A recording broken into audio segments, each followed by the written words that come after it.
And we have to keep, once again, budget into account, right? And accessibility. I think that's a really important thing to consider, as well as, and a lot of times you'll hear on social media that if you're not eating organic, you shouldn't be eating it at all. And the problem is people aren't consuming enough fruits and vegetables, period.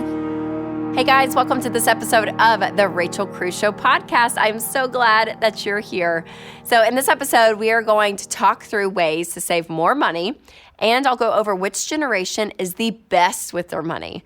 Then you'll hear a conversation I had with Shanna from Wellness for the Win on healthy Aldi finds. She proves that it is possible to eat healthy on a budget. You won't want to miss that conversation. But first, let's talk about ways to save on your energy bill this winter. Take a listen. Yes, I know it's an exciting topic, but this is a place where you can save money. It's so important to be thinking about it, especially since we're all kind of stressed out about how expensive life is. This is going to help. So think expenses like your electric bill, your gas bill, all of that. And I know for me, I just brace for the winter when I see that those costs are going to rise. So I'm like, no. And in fact, studies show right now that 40% of Americans are struggling to pay household expenses. And that is up 13% from last year. Thank you, inflation. So every little bit helps. And the good news is here, there's a lot of easy things that are actually really not expensive to help you fight the rising energy costs. So here are 5 of the simplest energy saving devices out there.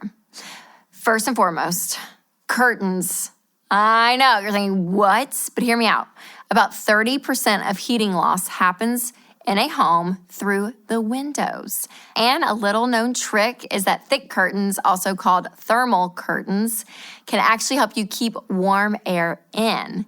So I love these as well because these type of curtains are also blackout curtains. So it's kind of a win-win. You get a really dark room and it saves you some money.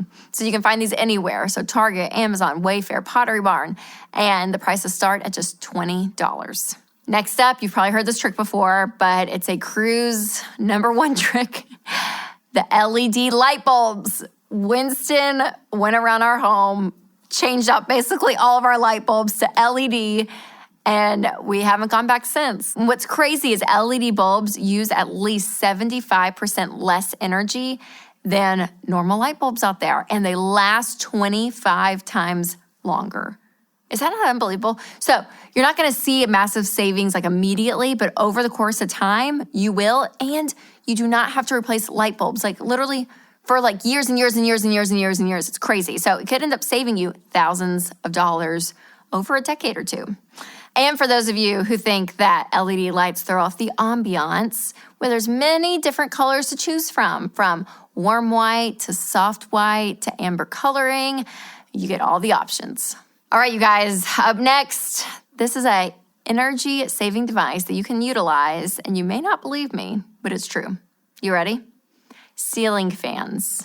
Yep, that's right. Your ceiling fan can actually help you save on your heating bill. So here's what you got to do. You have to get your fan to spin clockwise instead of counterclockwise. So counterclockwise is usually what the fan is on for the summer months to keep the room cool. So again, we're going to get a little scientific here, but it's so fascinating. When heat rises by switching the direction, you're actually going to help trap the heat to the top of the room for it to move down. And it's like this beautiful motion. So there's a little switch on the base of your fan. You just got to turn it up, click it the other direction to go clockwise, and make sure to put it on the lowest setting, to the lowest spin. And there you go. I mean, is that not crazy? When I saw that, I was like, that is science for you. We learn something new every day. All right, another very basic device that can help your heating bill come in low is a draft guard. So again, kind of a terrible name, but it's just this decorative little thing that you put at the bottom of your door, the base of your door, to block the cold air from getting in. And again, it's something as minimal as a little vinyl strip, or you can get very personalized and you get a crochet weighted wiener dog that fits at the width of your door frame. So again, it's there, but what's crazy about this one is this little device, that little strip that just sits at the bottom of your door, can reduce your heat loss in the winter by 10 to 20%, you guys. And it doesn't cost except for $20. So that will save you some money. Now, this last energy saving device, it's a little techie, but it's not complicated. And it's a smart plug. This is something else the cruises have all around our home. So a smart plug is just a small device that plugs directly into your wall outlets with the same outlet opening. So you can plug lamps in, TVs in, whatever you want. What's great about these too is it can connect to your Alexa or your Google Home. So for us, we'd say, Alexa, turn living room on, and our lamps come on. It's great. And then we also have smart plugs around that then cut off the lamps or the lights that we want at night. So this helps you save money too. Because if you accidentally leave the light on, but you're using your smart plug app, then you can turn it off. Or you can set it where it automatically goes off. And even your home entertainment center that's plugged in all day using standby power, even when no one's home watching it, that is still charging your bill. So you can plug this in, again, turn it off when those devices aren't being used or no one's around, and it will save you energy. And these costs only around $10 to $30. So I think this stuff is fascinating. I always love finding little ways, and yes, it's not gonna change your whole life, but being able to save little bits on our energy bill not only just makes us feel better in life, but it puts money back in your pocket. So I would encourage you, look at your budget. If you're doing every dollar, pull it up because you can compare year to year on your bills and what's going on. And you can see, okay, have things changed over the years? Are these little things that we implement actually could save us some money? So hopefully this gave you a few ideas, again, to save on your energy bills. Hey guys, it's Rachel. If healthcare costs are increasing while your available choices are decreasing, check out Christian Healthcare Ministries. CHM is a biblically based health cost-sharing ministry, and it's an affordable alternative to health insurance.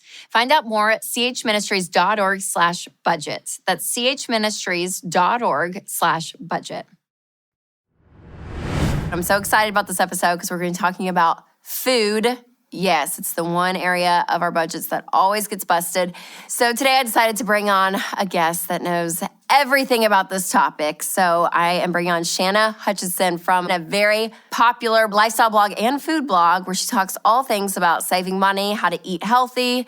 It's all the things that we need to know, people. So, Shanna, thanks for being on. Yeah, thank you so much for having me. I'm excited to dive into this topic. As both a dietitian and a food lover, this is my favorite thing to talk about. I love it. I know because, yeah, you're trained in this. So you do know the science behind it, which is so important. But also being a mom of now two, you're expecting your second. And, I mean, life can be crazy. So kind of talk through what caused you to start this blog and what are some of the ways that we can stay healthy and the importance of it? Yes, absolutely. So long story short, I kind of went through my own personal journey with my relationship with food, and I have always had kind of an interest in health and nutrition. And so I went to Kansas State University, and they happened to have dietetics as a degree. And I was like, wow, that would be amazing to make, something I'm so passionate about my profession. And so that's kind of how I got into dietetics. And I actually started my blog way back in 2015, which was kind of before, social media blew up and blogging was much of a thing. And it was very much just a hobby and kind of a passion project at the time. And I was primarily sharing healthy recipes and a variety of articles on nutrition topics and things like that. And it has very much evolved over the years as, I've gone through different seasons of life, like pregnancy and becoming a mom and things like that, because like you said, things change a lot when you're in those seasons. And so I can very much relate to new moms and, families and kind of what they go through in terms of their nutrition and things that they have to consider with their health. And so I'm very passionate about helping, especially women, have, a good relationship with food and their bodies while also caring about their nutrition at the same time, which I think can very much overlap. But there's a lot of information out there on, social media these days that makes it really hard for us to sift through all the noise and understand, okay, what the heck should I be eating? What is good for me and what's not? And of course, there's so many different diets and stuff that's out there. So it's just really hard for women, especially, I think. So that's kind of what I'm really passionate about helping with. Yes. Oh, I love that so much because it can be complicated. You get mixed messages. It can feel overwhelming. Yes. You don't really know where to start. So let's go kind of to the basics of what are a few items in our pantry that just need to be staples? Because I think sometimes we can go in and we're like, oh my gosh, I don't even know what we have. I don't know if I have enough of this. And it can kind of it can get overwhelming, especially if you want to do something last minute and cook something last minute. So what are some staples that everyone needs to have? Yes, good question. And with that too, since you mentioned this, I always encourage people to take a quick inventory of their pantry and, their overall kitchen before they go to the store, because that can help so much with saving money, reducing food waste, because there's nothing worse than getting home and having like 2 new jars of salsa and being like, oh my gosh, I already have 5 jars of salsa in the pantry. So, take a quick inventory, just a mental snapshot of what you have. That can be very helpful. But yes, I have tons of different pantry staples that I recommend and that I always keep on hand myself. So I have a few Aldi specific ones that I can kind of show you. So various nuts, I think, are such a great option to have on hand. They're easy as a snack, to provide some good healthy fats and some protein, but they're also things that you can throw into a variety of recipes as well. So that's a big one. And as far as what to look for in terms of ingredients, I think there's, once again, a lot of confusion about ingredient labels and what we should be, looking for and avoiding, and a lot of messaging that says, if you can't pronounce it, you shouldn't eat it or something like that. And I think it's important to know that there are a variety of foods where they've been fortified or nutrients have been added back to them. So sometimes when you see a really long, confusing name of something, it's just the name of a vitamin that's been added. So, try not to worry so much about that. But with that said, there are some amazing options too that we can keep on hand that are minimal ingredients. So for example, something like dried fruit or like freeze-dried fruit, where the only ingredient in this is mango. That's it. So that's really simple. You know exactly what you're getting. And it's a really, basic whole food. And it just happens to be in shelf-stable form, which is awesome. Yes. And then things like chia seeds. These I use all the time. And I have a healthy homemade berry jam chia recipe. And chia seeds, I use these for that all the time, but also like overnight oats and a variety of recipes. So that's a great one too. Something that I keep on hand all the time for my son is their canned fruit from Aldi. So they have a bunch of options. These have no added sugar. So that's a big thing to look for. And I know we'll kind of get into that a little bit more. But looking for options where, especially again, when it comes to like dried fruit, for example, there's oftentimes going to be options that do have added sugars. So again, just checking the label and seeing the ingredients list, and oftentimes it's going to say sugar and then mango, or vice versa. And then, so for something like this, where it's just mango, there's no additional sugars added to it. And so same with something like this, especially when you're feeding it to your kiddos and your littles, you oftentimes don't want to have those added sugars. So you can straight up see here, it says includes 0 grams of added sugars. So they make it really easy for you. So things like that. I love keeping pasta on hand. This is a good whole wheat spaghetti from Aldi. And they also have some great gluten-free options too. So like a chickpea rotini, that's from Aldi as well. And once again, the only ingredient here is chickpea. So those are just some good things to look for, and minimal ingredients. When it comes to like grain foods specifically, so things like pasta or breads, look at the ingredients list, and ideally we want to aim for more of those whole grain options versus more of like the white refined options, because they've kind of taken out that good fiber component that we want. So you can look at the ingredients list, and ideally we want the first ingredient to start with the word whole. So for example, here you can see it says organic whole wheat flour. So that can be another good little like tip to look for. So hopefully that helps. I also have some oils here. So like their extra virgin olive oil and their avocado oil. So yeah, just lots of good staples. I think grains like brown rice, quinoa, the whole grain pasta. Let's see. Oh, I'm a huge fan too of canned beans. Those are so nice to keep stocked in the pantry. They're an amazing source of some plant-based protein, can be thrown into such a wide variety of recipes as well. So those are some of my main go-tos. I could probably go over a ton more because Aldi is my go-to. So yes. Yes, I know. So yeah, you love specifically shopping at Aldi, which is amazing. So many of my viewers and listeners, that is their favorite place too, because you can still buy so much healthy stuff, but again, it helps to keep it in the budget, and it's budget friendly. So one of the words people hear all the time when it comes to eating healthy is organic. So what are the things that people should buy that are organic? And then what are things that you're like, you can skip on that? Oh gosh, this is such a complicated and of course highly controversial topic. So what I want to say is that our food supply is incredibly safe. And we know that if pesticide residues are present on our foods, they're in such low amounts, well below the limits that they've determined to be safe for consumption. So whether it's organic or conventional produce, it's all safe to eat. And we have to keep, once again, budget into account, right? And accessibility. I think that's a really important thing to consider, as well as, again, a lot of times you'll hear on social media that if you're not eating organic, you shouldn't be eating it at all. And, the problem is people aren't consuming enough fruits and vegetables, period. So the last thing we want is for people to feel scared of consuming fruits and vegetables, because they are incredibly nutritious and great for us. So absolutely don't be afraid to eat conventional produce, and there's also a lot of misinformation and confusion around pesticides. Once again, with organic doesn't mean no pesticides. It just means they have different types of pesticides they can use. And once again, the levels have to be at a certain limit where they're deemed safe to consume. So again, there's a lot of different things that kind of go into it. But at the end of the day, I would say do what you feel comfortable with, what kind of aligns with your family's values. But most importantly, your budget and what you feel comfortable doing. So for example, there's a lot of items at Aldi. Like I mentioned, I have a wide variety of things here that are organic because they're products that I happen to love, and they're also very affordable and accessible to me. So, I go ahead and get them. But, if you're comparing, frozen conventional blueberries versus organic, and they're twice the cost, and that doesn't feel accessible to you, that's okay. Like, it's really okay.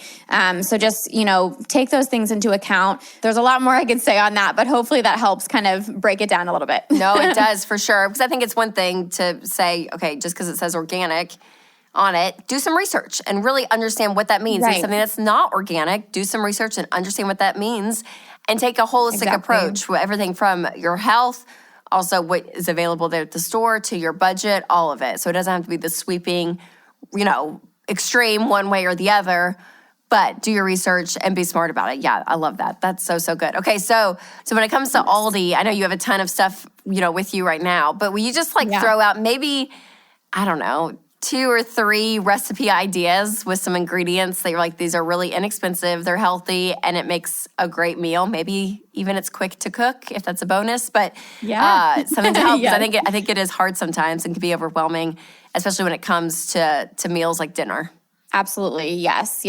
That's one of the biggest things I hear is people are so overwhelmed by, again, especially when you're feeding a family, weeknight dinners are so stressful for moms, especially, not to generalize, but that oftentimes falls on, the mom.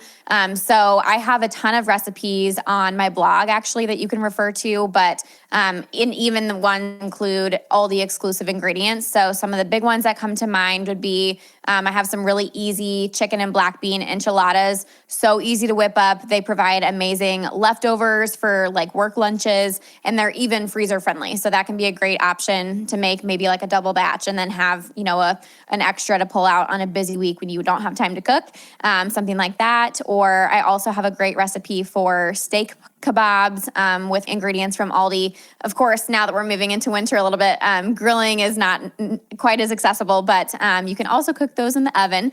I have another one for crock-pot lasagna. That is one of my more popular recipes this time of year, with it being, a little bit colder outside, and it provides, again, a really big amount of food. The leftovers are amazing, and it's super easy to throw together. And who doesn't love a crock-pot meal? So those are some of the big ones. So you showed some of your favorite pantry items earlier that were, I think, all from Aldi.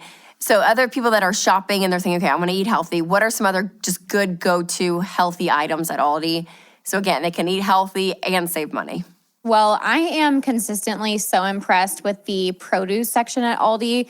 I am, again, I'm preaching about Aldi 24/7 on my social media. So when people go, they're amazed as well at the selection and also the prices. So some of my go-tos, the produce section is, in my stores anyway, it's the first thing that you walk into. So I always stop and grab a couple of things of baby spinach. They also have some amazing salad kits that are really nice for an easy lunch or dinner option. Another unique item that they have that I love is they have bags of mini avocados, which I think are really nice for people who struggle to like go through avocados without wasting half of it or more.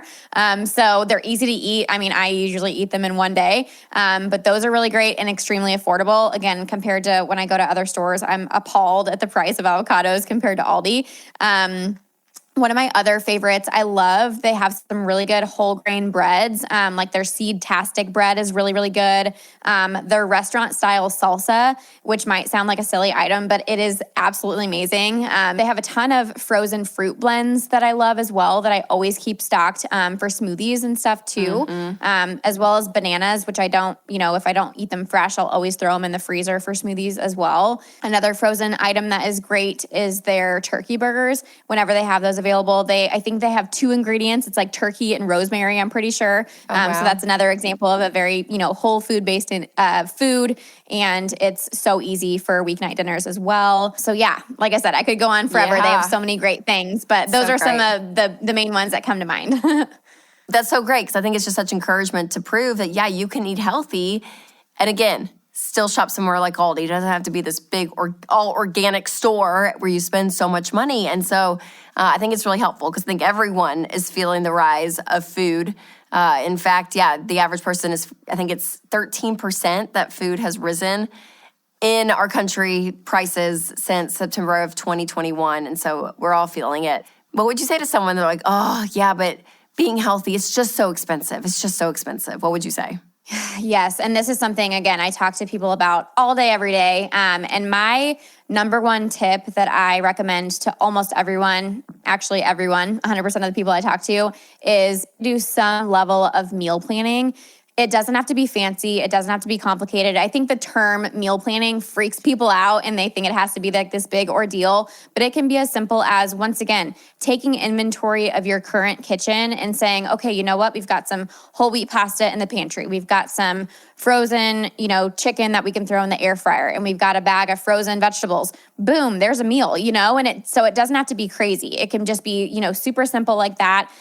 So oftentimes really just checking out what you already have. A lot of times we can make meals with what we have on hand, and then you can kind of fill in the blanks with your grocery list. Once again, that can help really reduce food waste, but also significantly reduce food cost because we're being efficient. Because again, I think, I just find it so frustrating to throw food away. I hate throwing food away, especially now that food is so much more expensive. And even doing, again, I know this freaks people out, but even if you're able to do a little bit of prep in advance as well, if you can pre-chop some vegetables or like make up a sauce in advance or something like that, even taking those little steps beforehand can make a huge difference, because then when the weeknight rolls around and you're scrambling and, all the things are going on, it's a matter of like quickly assembling a meal versus prepping and cooking and doing all the things on the spot.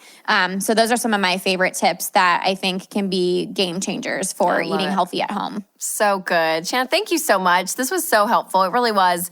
And I love just giving people these tangible ideas and proof that, you can do this. Even though it is hard, it takes intentionality, but it is possible. Yes. So thank you so much. Where can everyone find you if they want to check out more? Yes, I would love for you guys to come follow along with some of these tips and recipes and all that stuff. So you can find me on Instagram at Wellness for the Win. And I also have, like I mentioned, my blog is wellnessforthewin.com. And I have tons and tons of recipes that I've been sharing, once again, since 2015. So I have quite a decent library at this point of recipes. And I recently started a podcast. So I share a variety of topics on my podcast, everything from, motherhood to nutrition, and just the overarching theme is how can we take better care of ourselves physically, mentally, and emotionally, especially as moms. Again, I think that's a population that I'm really passionate about because I'm in that season of having little ones, and it's hard. We just have to not forget to take care of ourselves, because we can't pour from an empty cup, and we have to continue to prioritize our own health, and that trickles into our family's health as well. Yes, that's kind of what I'm all about. So I would love to have some of your listeners come over and listen to my podcast too. For sure. Absolutely. Well, you guys check out everything that she's doing. Such great work. And thanks again for being on. And for you guys, if you love this episode, make sure to share it with a friend. And we know it's possible. We can be healthy be on a budget, and save money all the way around. So great. All right, I have a question for you. Do you love online shopping? If the answer is yes, I get you. This is so me.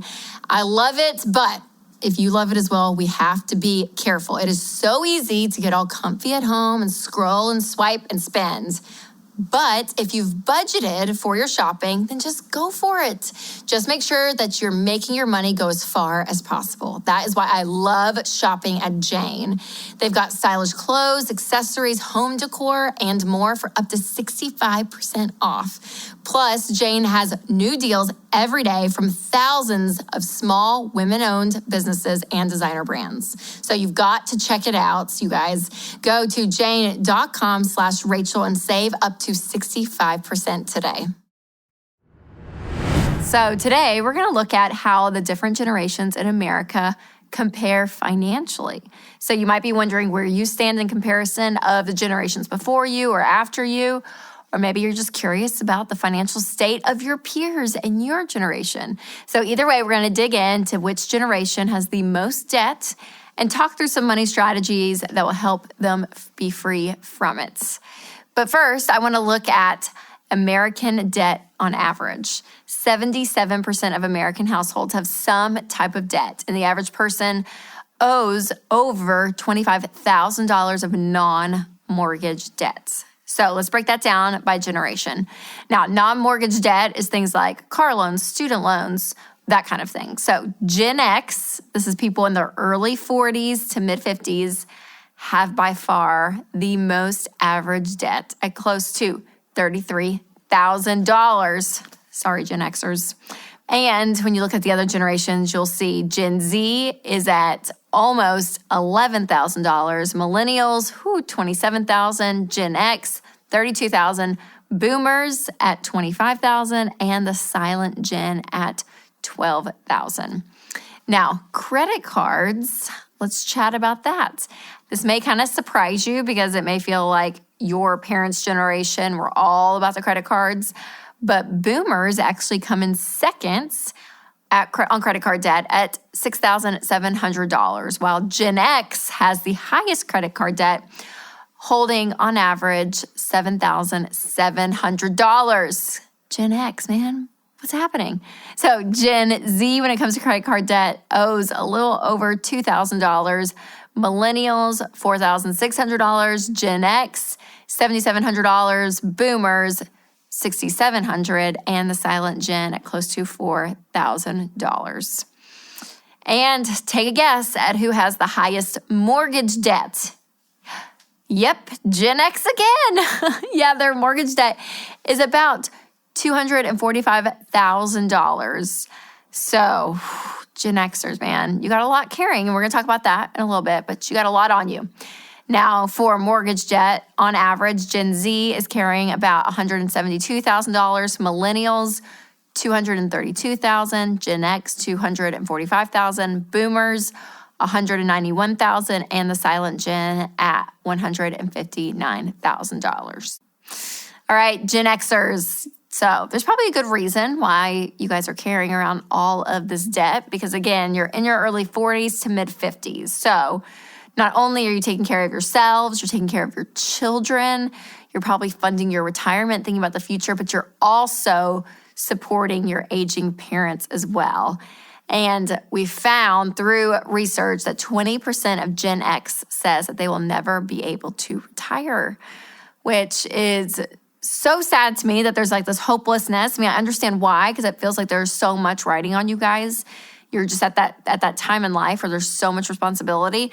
But listen, if you understand how to get your money house in order, if you understand how to build that solid financial foundation, you are going to be able to overcome this and retire. You can still retire with dignity. Now, again, if you are feeling the pinch, regardless of what generation you're in, there is a way to be able to say, I want to control my money versus my money control me. And one of the best ways to do that, I say it all the time here, but it's just true, is to get out of debt. You guys, this is a huge part of building wealth long term because your income is your largest wealth building tool. And when your income comes in and it goes back out, you're not able to use your money to make money. You're not able to use your money to let it work for itself. And so this is huge. We send so much of our incomes out to payments. Every generation does. And we are letting go of what can actually cause us to build wealth. So to get out of debt, this is what you want to do, is to get a starter emergency fund of $1,000 first and foremost, okay? This is really crucial. This is your starter emergency fund. Then I want you to list out all of your debt, regardless of interest rate, and list everything out, smallest amount to largest amount. You're going to pay minimum payments on everything and attack that smallest debt first. And we find that people do this, they're getting out of debt in 18 to 24 months. And they're having around, on average, $5,300 paid off in 90 days, in the first 90 days. So there's power in this movement of this turnaround. So that debt snowball is huge. And that's really, again, going to help you set the future pace of saying, okay, my income comes in and I'm going to be able to use it to build wealth for me and my family instead of sending it to the bank. Also, I would encourage you to get the help that you need along the way. There's only so much, that you know at life, and that's about every area of our life. There's only so much that you know about parenting or about marriage or about health, about wellness, about mental health, about money, and that's what you've been taught or told to your whole life. So sometimes learning something new is a big game changer. And so if money is one of those places in your life that you're thinking, I don't know a ton, I feel like I could be smarter with this, not just in your knowledge, but knowing what to actually do with my money tangibly, I would recommend going through Financial Peace University. This is our 9-lesson course that helps you really understand how to control your money and then ultimately build wealth. We always say you live like no one else, you sacrifice, you pay off that debt, so later you can live and give like no one else. So here's the deal, you guys. Debt, it's common, no matter what generation you're in, but it is worth the time, it is worth the energy to break free from it. And because of this job that I get to do every day, I hear from people, whether it's on social media, on the Ramsey Show, if I'm traveling out to live events, the people that have done this, you guys, they really have. They've said, okay, debt does not have to be part of my future anymore. I can decide to do something different. So I just want to encourage you, regardless of whether you're in the silent gen and you're 85 years old all the way, maybe you're a Gen Zer and you have your first job or you're in college and you're thinking, okay, how can I be smart with my money? Anyone at any point can decide to do something different and to get a different outcome with their money situation today, and that can be you. All right, you guys, I think it's always fascinating to know which generation has the most debt, and I love talking about generations, whether it's style and clothes, movies, music, and also money. All right, I want to thank Shanna for being on the show and for all of her great tips. And thank you guys so much for listening. If you have not subscribed to the podcast, make sure to hit that follow button. And if the spirit leads, you can leave a review. And as always, make sure to take control of your money and create a life you love.